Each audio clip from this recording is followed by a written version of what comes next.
Good morning all of you बच्चों। Class 12 chemistry का chapter आपका जो शुरू हुआ था उसमें हम पहुंचे थे फिनाल।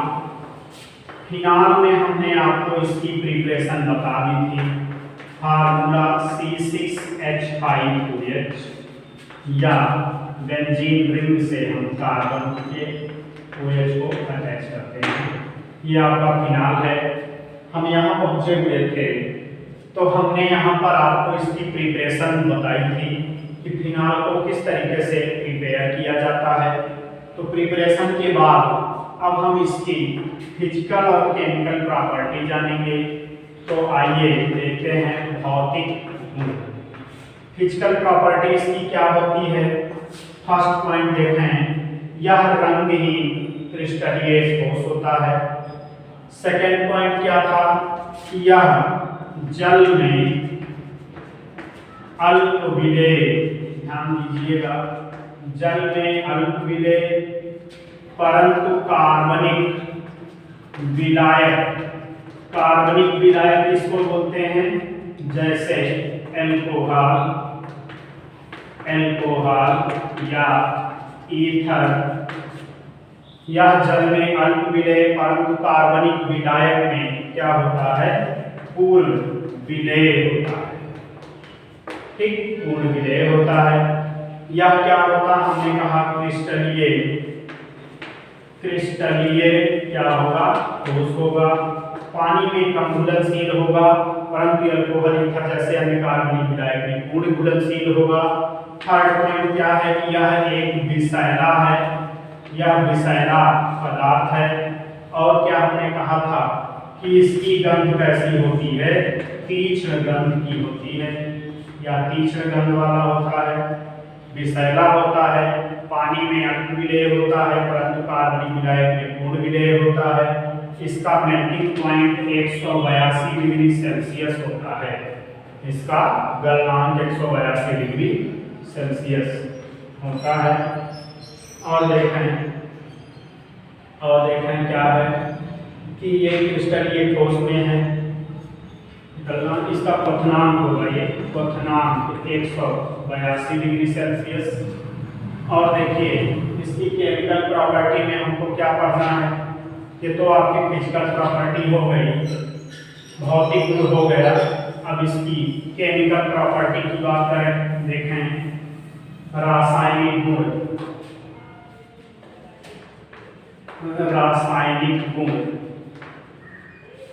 रासायनिक गुण में क्या है, इसलिए इस कंपाउंड को देखो आप लोग, इसमें क्या दिख रहा है कि OH ग्रुप भी है। ये देखिए इतना कौन सा है, हाइड्रोक्सी ग्रुप है। और ये इतना कौन सा है, फेनिल, या इसी को हम क्या कहते हैं, रिंग।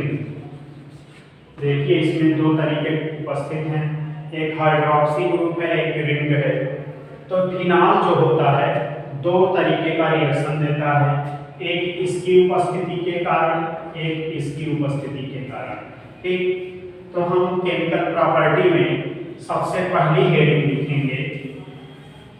देखें रासायनिक गुण में सबसे पहला पॉइंट रहेगा OH समूह के कारण क्रिया। ध्यान दीजिए, इसको हम दो पार्ट में डिवाइड कर लिए हैं, OH समूह के कारण और बेंजीन रिंग की उपस्थिति के कारण। तो सबसे पहला रिएक्शन इसमें क्या है, OH समूह के कारण क्रिया। ठीक, इसको हेडिंग बना लीजिएगा। अब इसी में हम first, second, third, fourth point wise चलेंगे। तो आप सबसे पहली हेडिंग बनाइएगा कि OH समूह के कारण क्रिया। अब चलिए देखें फर्स्ट पॉइंट आता है परीक्षा में, जिंक चूर्ण से क्रिया। ध्यान दीजिए ये आपका फिनाल है, OH ये फिनाल है। जब इसको जिंक चूर्ण के साथ हम क्या करते हैं, डिस्टिलेट यानी कि आस्वाद करते हैं। फिनाल को हम जिंक चूर्ण के साथ आस्वन करते हैं तो ये क्या बनाता है, देखो इसका ऑक्सीजन जिंक ले लेकर के क्या बदल के निकल जाता है, ZnO में। अब चूंकि इस कार्बन में छह कार्बन 5 हाइड्रोजन 1 OH है, तो जिसमें से क्या होता है कि जब ये निकल जाता है ये OH आके यहाँ जुड़ जाता है, फिर क्या बचता है, केवल रिंग बचती है। इस रिंग का नाम अब क्या होगा, बेंजीन। ये फिनाल बना कैसे होगा, बेंजीन से एक हाइड्रोजन को निकाल के OH समूह लगा होगा, C6H6 की जगह C6H5OH है। इसलिए जब इसका ऑक्सीजन जिंक ले लेता है, ये हाइड्रोजन इसकी वैलेंसी को पूरा करने के लिए रिंग में फिर से शिफ्ट हो जाता है, ये बन जाता है C6H6 यानी कि बेंजीन। तो पहली प्रॉपर्टी ये है OH ग्रुप की कि जिंक चूर्ण से क्रिया, जिंक चूर्ण के साथ अगर फिनाल को रिएक्शन कराते हैं तो बेंजीन बनती है। सेकंड स्टेप देख रहे हैं, सेकंड केमिकल रिएक्शन क्या है, PCl5 से क्रिया फास्फोरस पेंटाक्लोराइड से क्रिया। तो देखो यही है फिनाल। फिनाल को अगर हम जिंक की जगह हम क्या कर लेते हैं, PCl5 ले लेते हैं, तो ये सबसे पहले बदलता है किसमें, क्लोरोबेंजीन। क्लोरोबेंजीन में बदल गया। इसके बाद और देखें क्या क्या बन रहा है, और क्या क्या देखें बन रहा है, क्लोरीन बदल गया, PCl5 का एक क्लोरीन यूज हो गया, फास्फोरस एक ऑक्सीजन के साथ 3 क्लोरीन के साथ, देखो POCl3 में बदल जाएगा। यहां से बचा हाइड्रोजन, दूसरे एक और बचे हुए क्लोरीन को लेकर HCl में बदल जाएगा। ठीक, तो इसका नाम क्या है, इसको बोलते हैं फास्फोरिल। फास्फोरिल क्लोराइड, इसको बोलते हैं फास्फोरिल क्लोराइड, और इसको क्या बोलेंगे, क्लोरोबेंजीन। इसको बोलेंगे क्लोरोबेंजीन और वो फास्फोरिल क्लोराइड। अभी ये रिएक्शन रुका नहीं है, जब फास्फोरिल क्लोराइड बन जाता है तो ये पुनः फिनाल के साथ पुनः रिएक्शन करता है। एक बार फिर से ध्यान दें, फिनाल इसके साथ क्रिया करके क्लोरोबेंजीन और फास्फोरिल क्लोराइड देता है। बना हुआ फास्फोरिल क्लोराइड पुनः फिनाल से रिएक्शन करके ट्राइफेनिल फास्फेट नाम का अस्थायी यौगिक देता है। अब देखो इसी चीज को हम कैसे लिख सकते हैं, C6H5OH लिख सकते हैं फिनाल को। फिनाल को तो हम ऐसे भी लिख सकते हैं C6H5OH। अब इसके साथ हम रिएक्शन के लिए लाएंगे POCl3 को। तो जब इसके साथ रिएक्शन करा देंगे आप, ये बनाता है C6H5 का होल थ्राइस PO4। इसका नाम है ट्राइफेनिल फास्फेट। यहाँ 3 मॉलिक्यूल आ जाएंगे। इसके बाद अब देखो आप लोग क्या निकल रहा है, यहाँ से 3H बचा, 3 क्लोरीन बचा, इसका मतलब 3HCl बन के निकल जाए।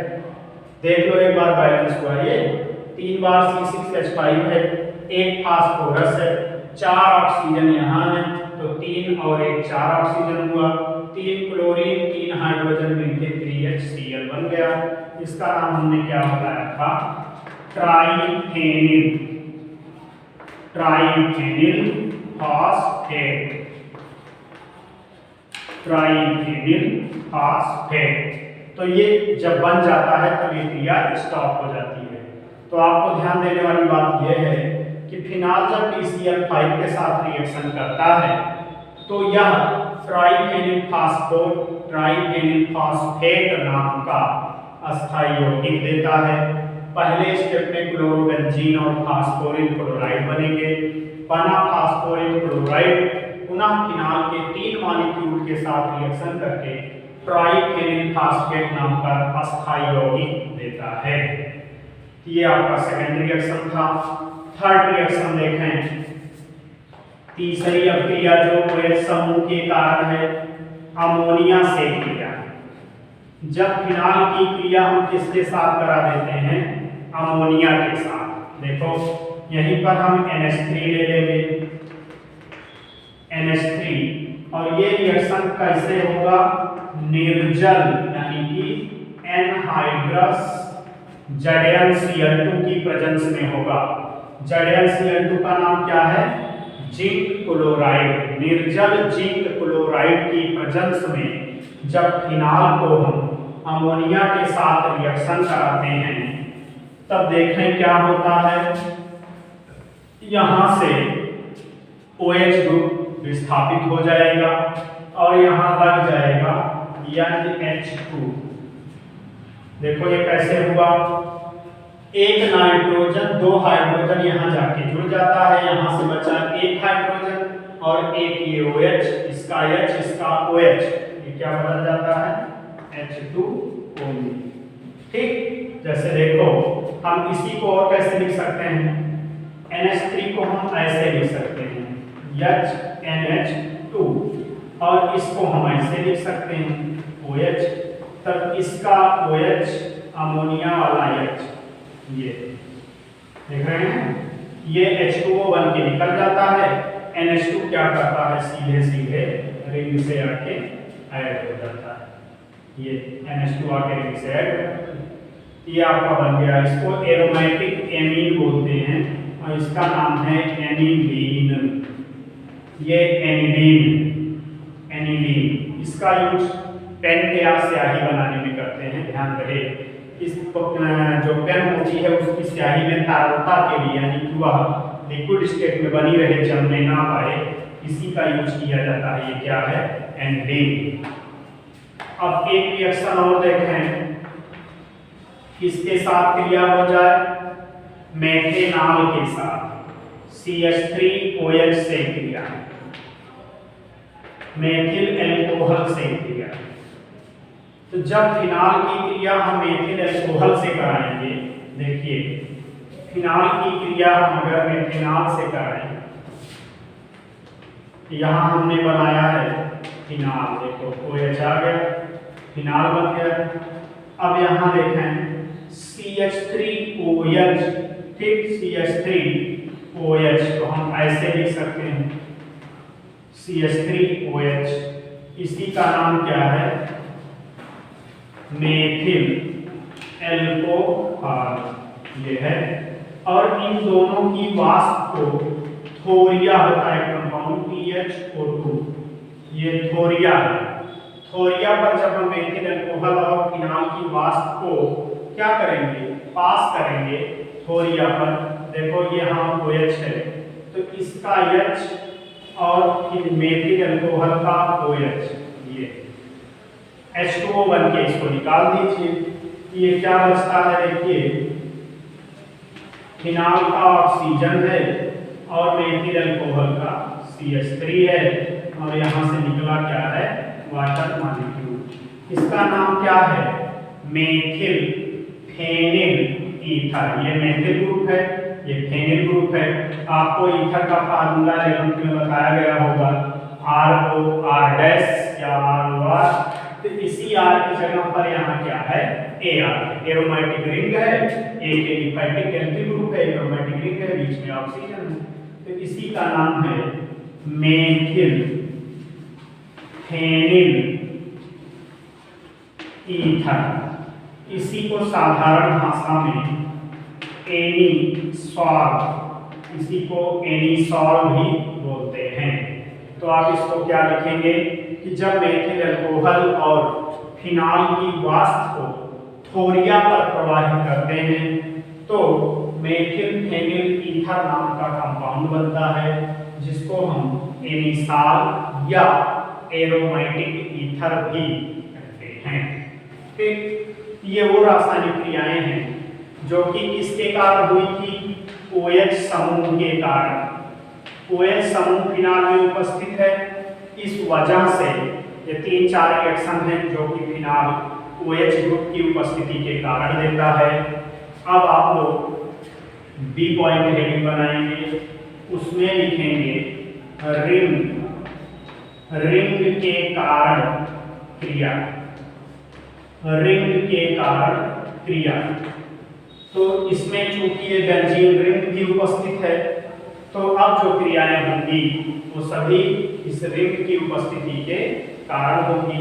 जैसे देखो, इस क्रम में हम पहला रिएक्शन देख रहे हैं, हैलोजनीकरण, सल्फोनीकरण, नाइट्रीकरण।